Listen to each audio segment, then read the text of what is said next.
Hello and welcome to MEELive. I'm Matilda Mallinson. It's Thursday, the 20th of August, 2026. Today, Syria's search for justice, a UAE plot on British soil, and a call on the UK government to do something about Israel's Ben Gvir.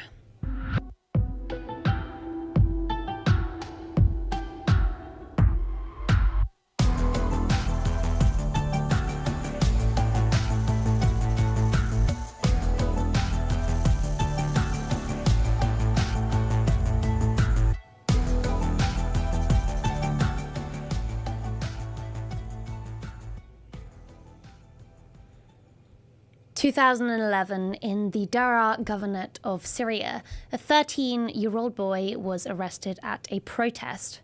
Hamza Ali al-Khatib was then tortured to death, his mutilated body delivered to his family weeks later. It was 15 years before his mother would watch anyone face trial for her son's death.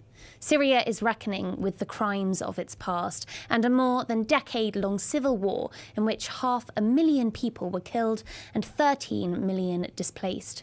Atef Najib led political security in Daraa in 2011 when he catalysed a flashpoint of the Syrian civil war with the abduction and torture of 15 schoolboys. The boys had graffitied anti-Assad slogans, some of them, now men, testified at his trial.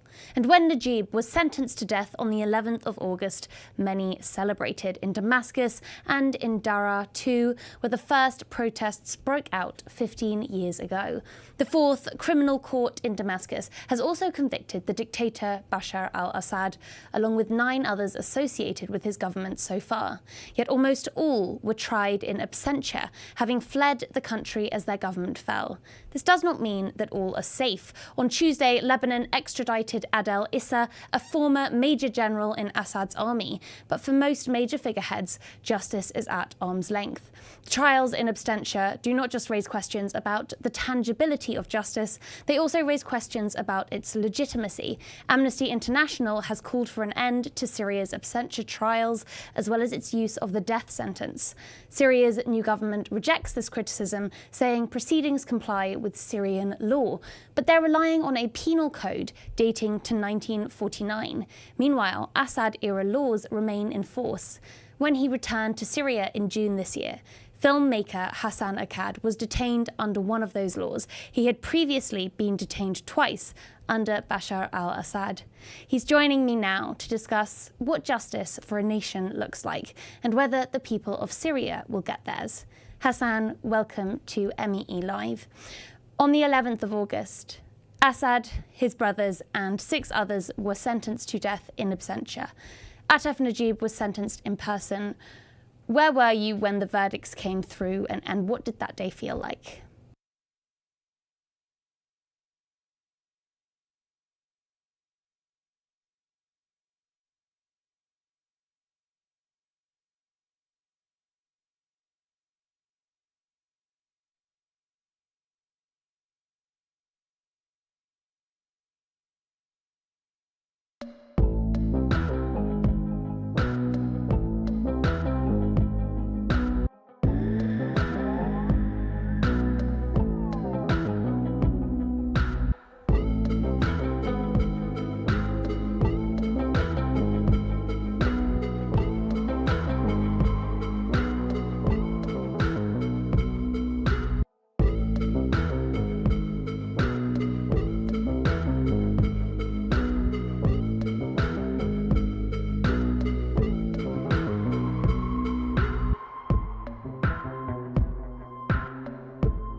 Unfortunately, it seems that Hassan will not be able to join us, but we do have a second wonderful guest to discuss this topic today. And we're going to discuss not just what's happening in Syria, but the concept of transitional justice more broadly.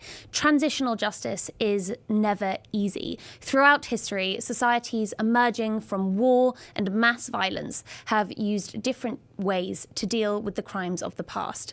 After World War II, the Allies prosecuted Nazi leaders in the Nuremberg trials, and they established something that had not existed before. Following orders is not a defense. But it was justice imposed by the victors from outside, and many Germans saw it that way. Now, post-apartheid South Africa chose a different path. Mandela's Truth and Reconciliation Commission offered perpetrators amnesty in exchange for full confession. It put revelation over retribution. People finally found out what had happened to missing loved ones. But it was also a bargain struck between two sides that could not defeat each other. And researchers found victims' support for the amnesties have faded since, turning into demand for prosecutions.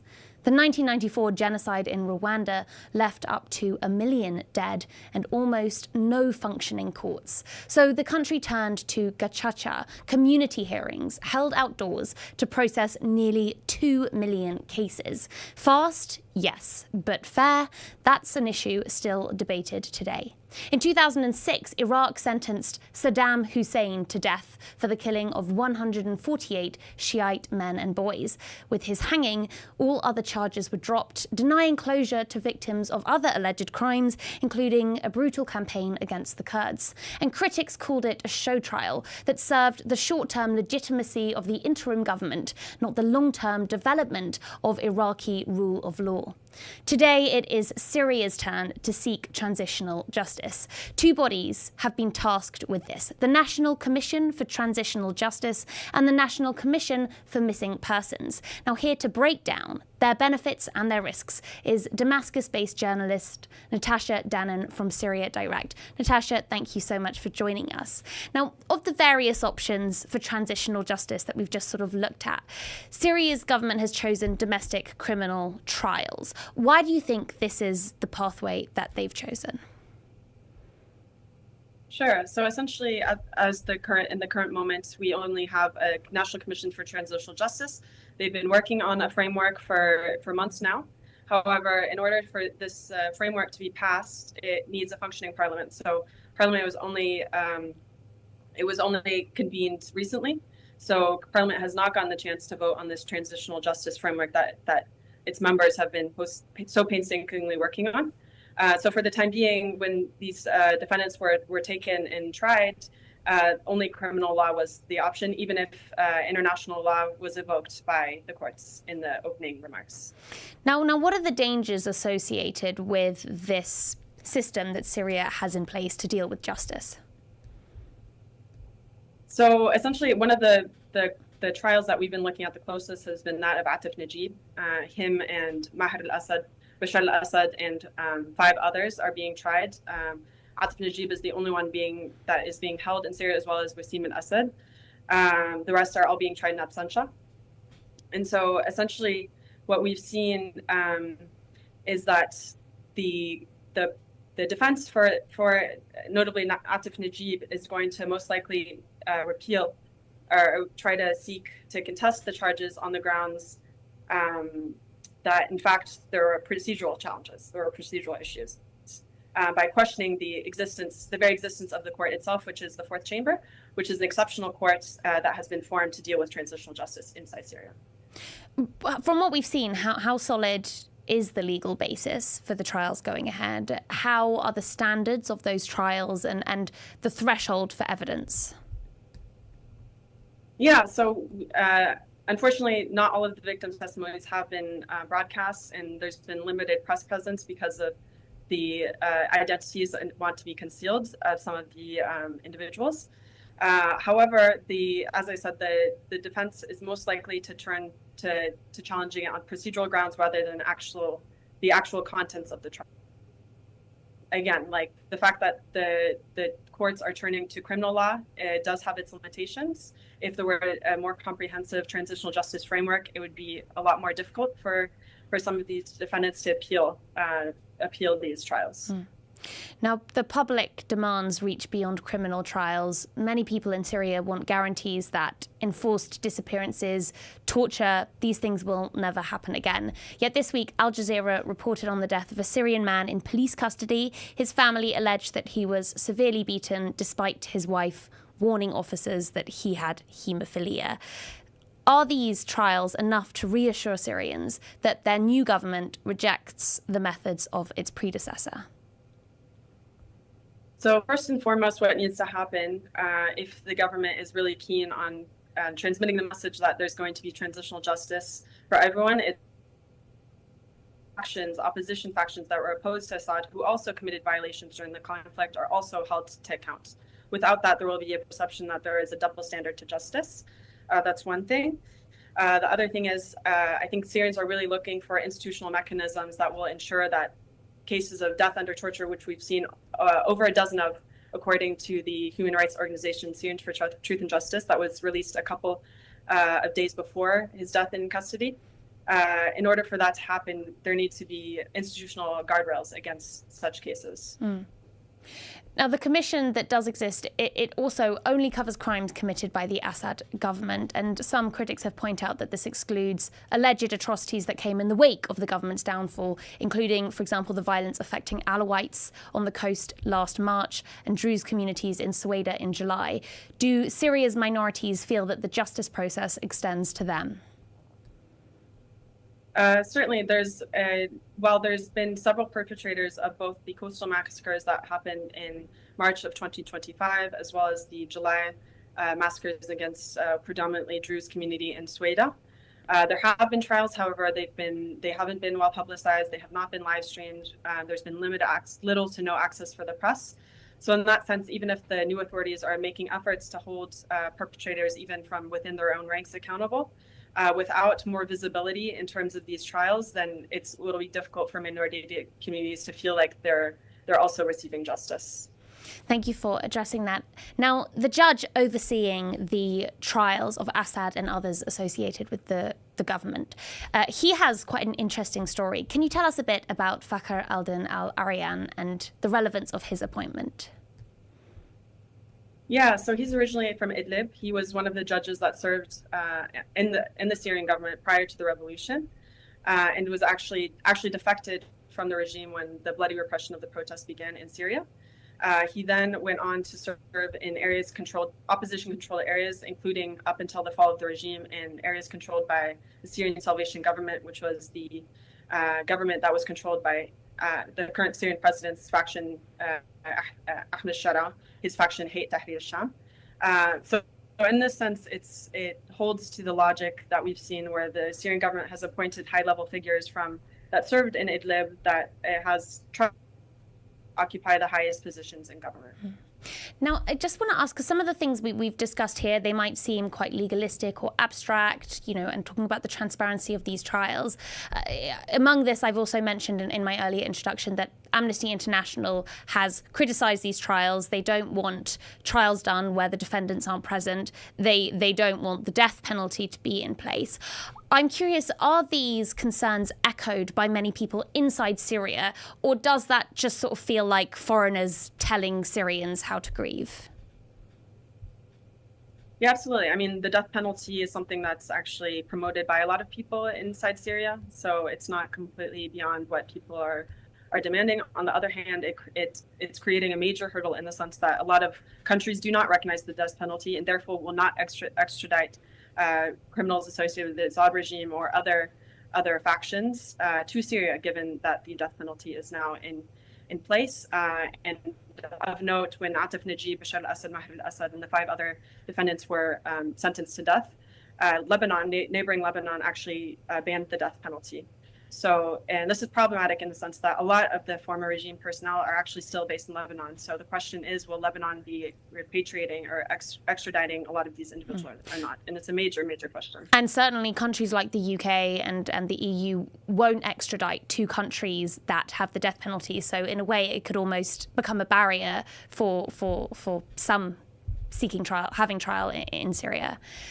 I suppose just to conclude this statement, Natasha, from what we've seen so far, from what we know is coming up, can Syria's new authorities deliver transitional justice?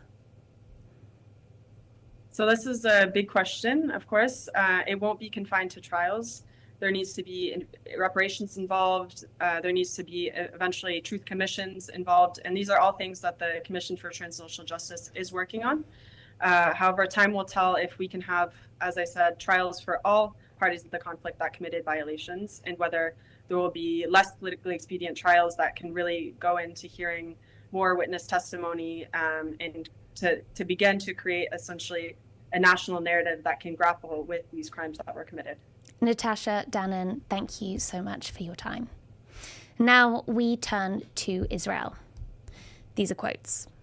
"They're not even people. We should carry out targeted assassinations in Gaza, taking down 30 to 40 every night.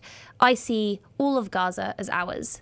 These words were said by one of Israel's most senior ministers in government, Itamar Ben-Gvir, as he spoke to domestic audiences in the forerun of an election. But outside of Israel, the comments did not land well. Even Chancellor Friedrich Merz of Germany, which holds a doctrine of unconditional support for Israel, said he strongly condemns the inhumane comments which violate international law.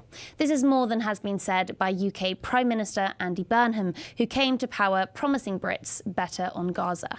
My party didn't get it right, and I am sorry about that. The response has too often not been good enough. We need to do better.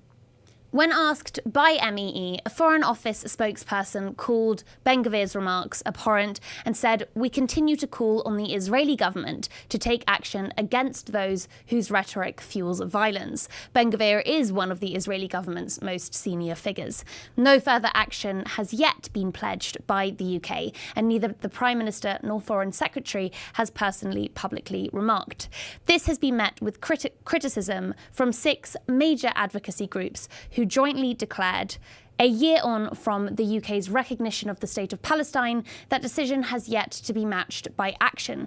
The Palestinian Forum in Britain, Palestine Solidarity Campaign, Stop the War Coalition, Campaign for Nuclear Disarmament, Friends of Al-Aqsa and Muslim Association of Britain laid out what they see as appropriate responses for their government. I'm joined now by one of the group's founding members, Chris Nineham of the Stop the War Coalition. Chris, welcome to MEELive. Tell us first, what were your thoughts on Ben-Gvir's latest comments? Well, I mean, they are appalling. They are terrifying, really, and shocking. And I think there has been a lot of outrage around the world about them. This comes at a time when we're supposed to be moving in the direction of peace in Gaza. It's a complete breach of any sense of there being progress on the question of Gaza. But of course, one of the problems is it comes against the background of a massively accelerated offensive against the people on the West Bank as well, with new settlements being announced every single day, and the level of barbarity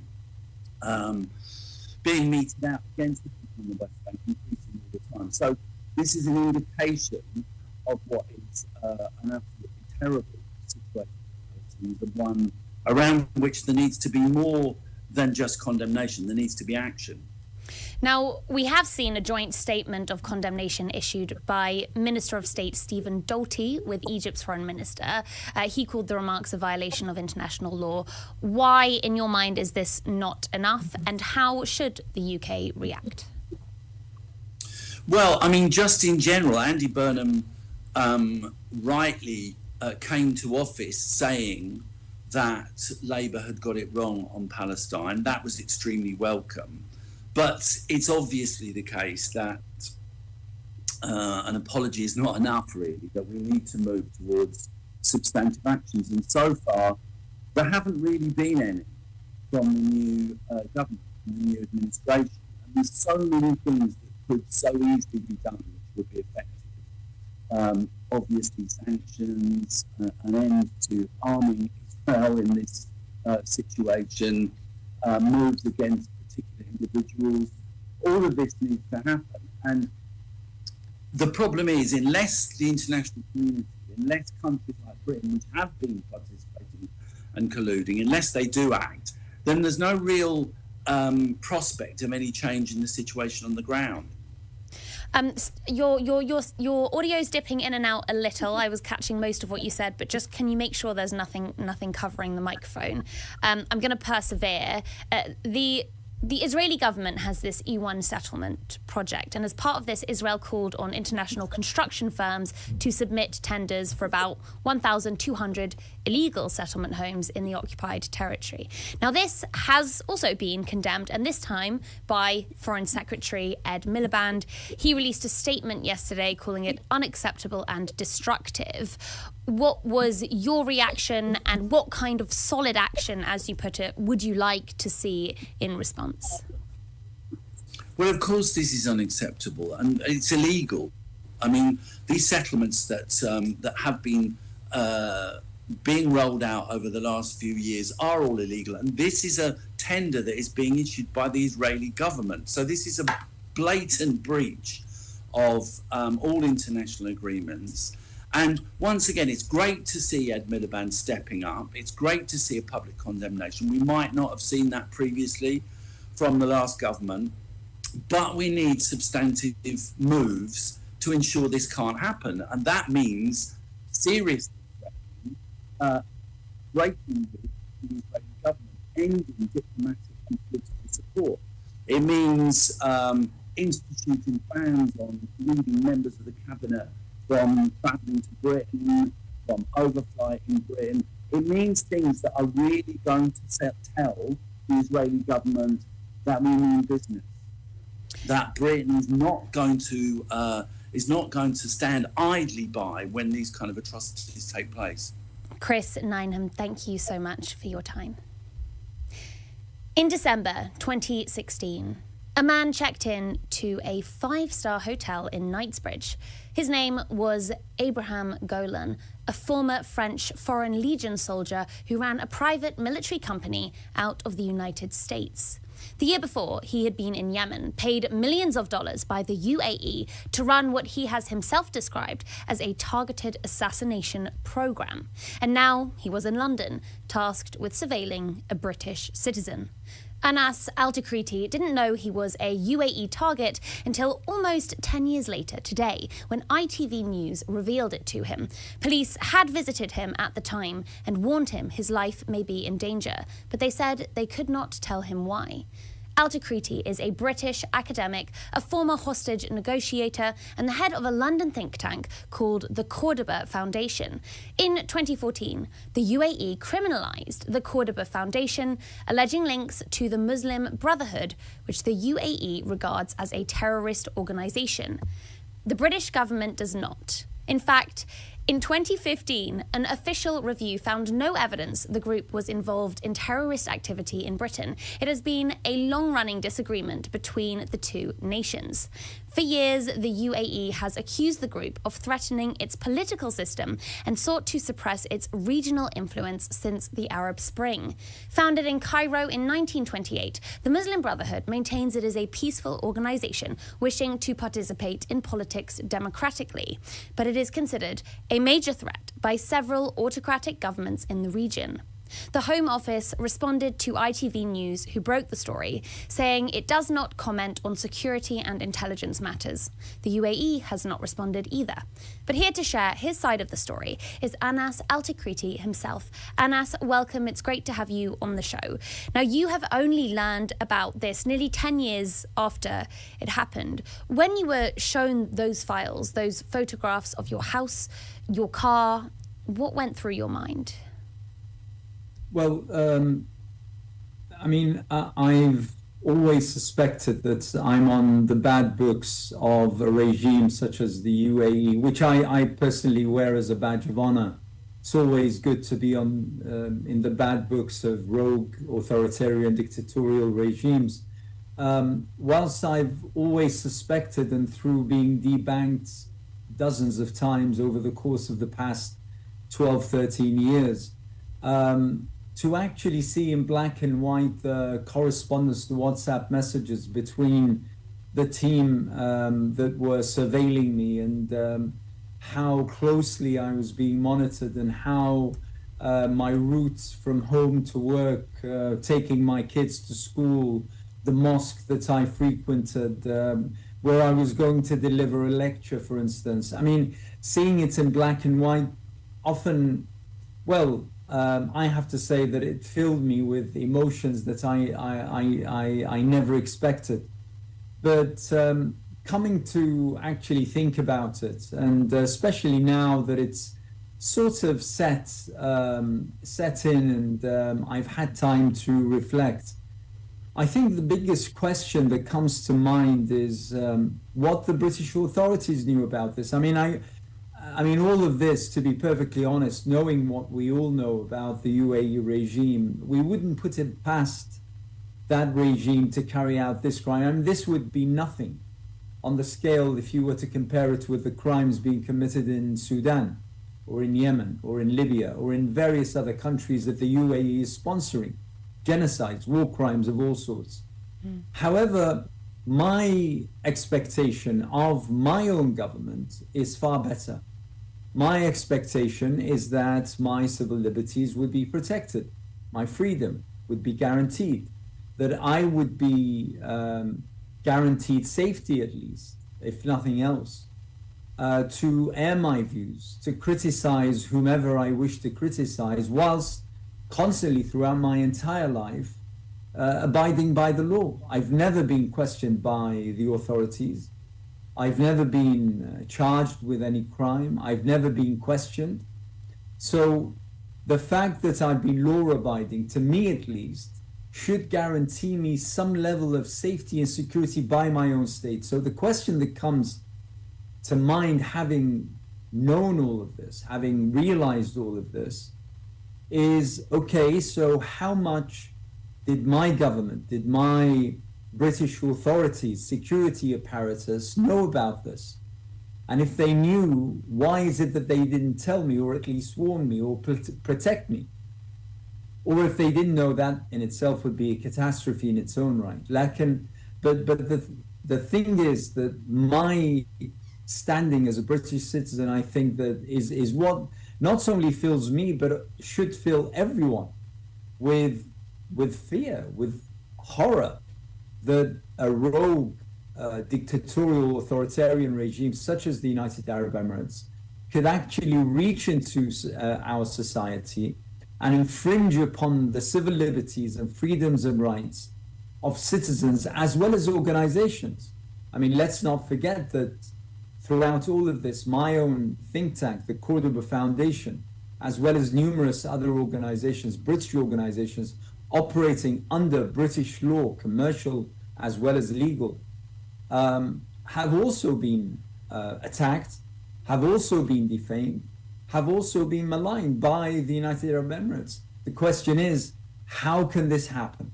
And what is the response of our government now that this has come to surface? And I think it's important for people to understand here that it was not just surveillance, as invasive as that is in itself. At one meeting, Golan allegedly discussed the possibility of physically eliminating you. This was reported to ITV by an associate that he hired, who said that that Golan made the gesture of pulling his fingers across his throat about you. As you mentioned, you had 2 small children at this time, and police did visit you, telling you your life might be in danger, but they said that they could not tell you why. What is it like to be given that warning with no further information? And did you have any idea at the time what it could have been about? I remember that quite vividly. I was abroad and my son called me and said the police have come by and they just asked about you. We told them that you're going to be back in a few days' time, and they said nothing. So I said, well, maybe it's just, I don't know, some routine check or something. 2 days later, he calls me back and he said they've come back and they're now a little bit more forceful about asking about your whereabouts. And this time round, they've left a telephone number. So I give them a call, and someone on the other line says that we are compelled to give you an Osman notice. And that's the very first time I've heard of this. And essentially, the police officer says that the Osman notice is something that we inform you of once we receive intelligence that your life might be in danger. So I say, okay, thank you, but what do I do now? Do I come back home? Do I move house? Do I relocate my family? What do I do? They say, we can't tell you anything. What's the source of this threat? We can't tell you anything. So basically, besides just handing me this Osman notice as though this a box that we've ticked, nothing whatsoever. And that in itself is absurd. But that's the nature of the Osman notice as far as I can tell. But once again, I mean, the questions are, well, clearly, the British authorities, the British police knew about something happening. And if things were as grave as the ITV report indicates, then the police not telling me that there is an actual threat, there is someone who is actually plotting against my life, I think is it's just absolutely unbelievable, and I think is something that needs to be investigated. What sense have you made of it now? Why do you think that the UAE targeted you personally? Oh, I have no doubt. I mean, my position was always in regards with spreading democracy, freedoms, asserting civil liberties everywhere.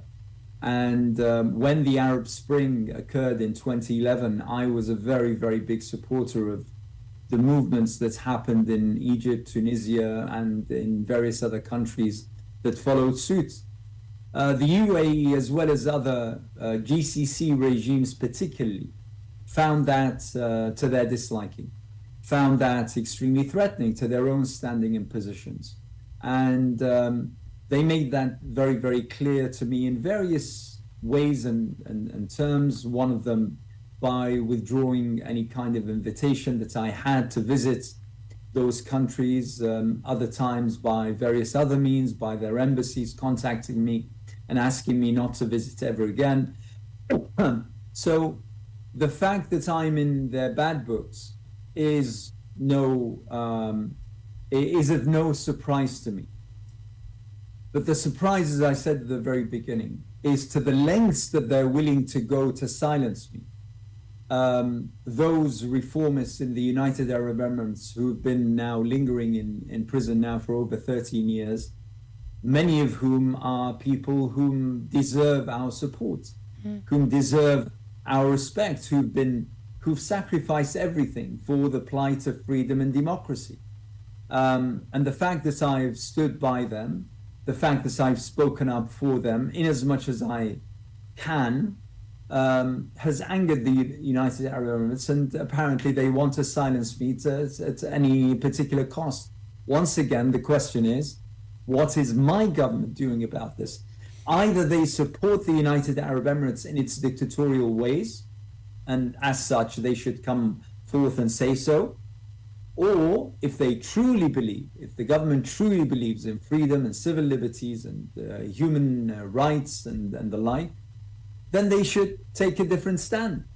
The fact that the United Arab Emirates is one of our strongest allies is unbecoming of our own government, of our own society. The fact that the United Arab Emirates is such an investor in our football clubs, in our sporting events, in our celebrity shows, in our finance markets, in our banks, is something that speaks volumes of where we are as a society and where we're heading, and who is actually making the calls on behalf of our own rights, like I said, I've been debanked dozens of times.